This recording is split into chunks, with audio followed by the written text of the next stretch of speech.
everyone, welcome back to my channel. My name is Iris and today's topic is how to read effectively in college. During the 4 years of my undergraduate studies, I used a certain method to tackle my readings. It was reading assigned chapters in a textbook or scholarly reviewed journal articles. So the approach that I use is called the 3 times reading approach.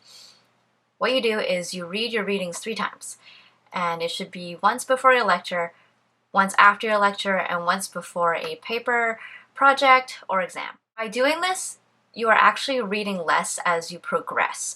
So the first time you read it, it's going to take you the longest because you're interacting with new content.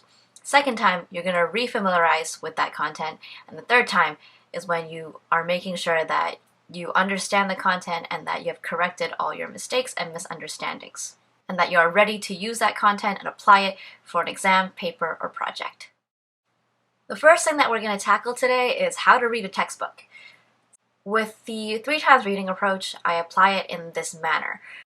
The first time that I read the assigned chapter or chapters in a textbook, I would do it before lecture. This is going to help me prepare for what's going to happen in the lecture and what's going to be talked about. When I first open the assigned chapter, I would like to go through the intro, the chapter summary, and the key terms at the end of the chapter. Why do I do this is because these sections are going to help me anticipate what's happening in the chapter.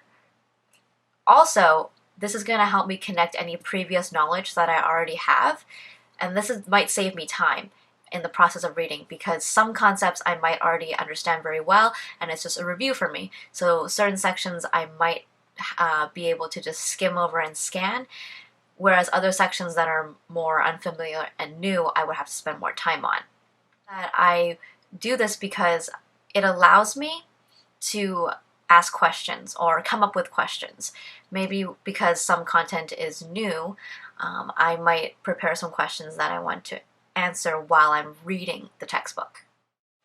After I have gone through the intro, the chapter summary, and the key terms, I like to move on to just skimming through that chapter, or the headings specifically.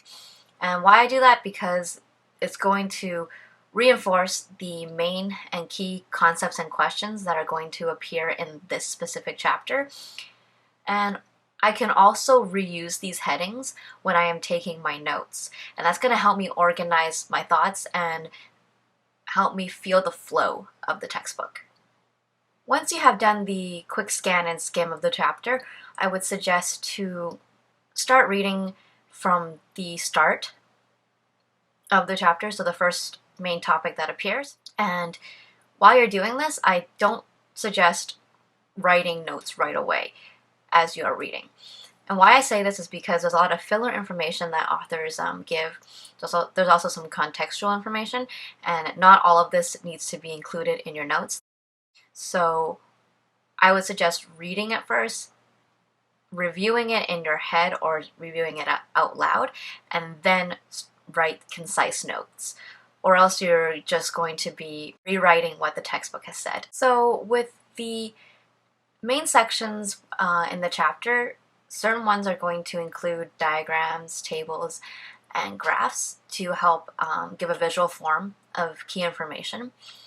I usually like to reuse these to help me study. So it's important to keep in mind and also understand these visual forms of key information because your instructor might reuse this during lecture to help explain concepts. And fortunately, if you don't get it right away, the instructor will probably do a step-by-step guide through any important tables, diagrams, or graphs to help you understand the content. And the first time reading the chapter may feel really dreadful and, I guess, boring. So if you do find yourself getting stuck or just not being able to focus, take a quick 5 to 10 minute break.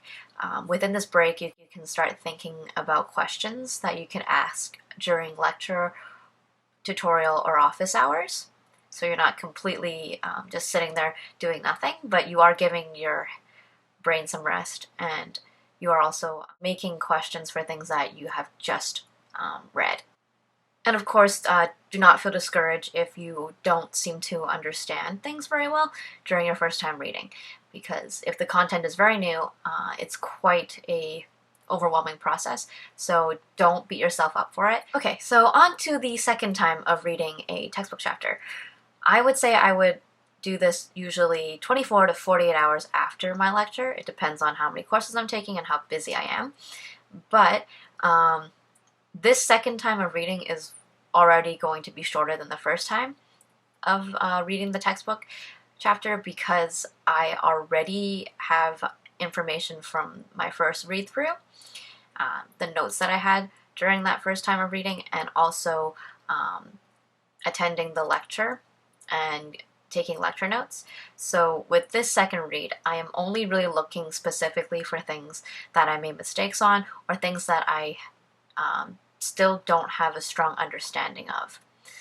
And by looking into these sections, I can use any background information that I already have from the first reading and also the lecture to help me develop questions to get the answers that I need to prepare for bigger assignments and also exams. Third time of reading the textbook chapter, I would say it's important to do it before your final exam if this chapter is going to be tested, because 3 months of a semester is quite a long period of time. You might need a refresher. And also, if you don't have exams and you only have like a final paper or project, if your topic is related to the chapter, I would also suggest doing a reread before doing any research or coming up with any ideas for your project. Hopefully this video was able to help you have a better understanding of how to read a textbook. If you are interested, I have another video that talks about 5 effective study habits, which includes the 3 times reading approach. You can see it. I'll link it down in the description below. This video is part of the Study With Me series, so you can keep on following that, and next week I will be adding onto the series with how to read scholarly reviewed journal articles. If you like my videos, please subscribe to my channel, turn on post notifications, and follow my Study With Me playlist. Thanks for watching, and I'll see you next time. Bye!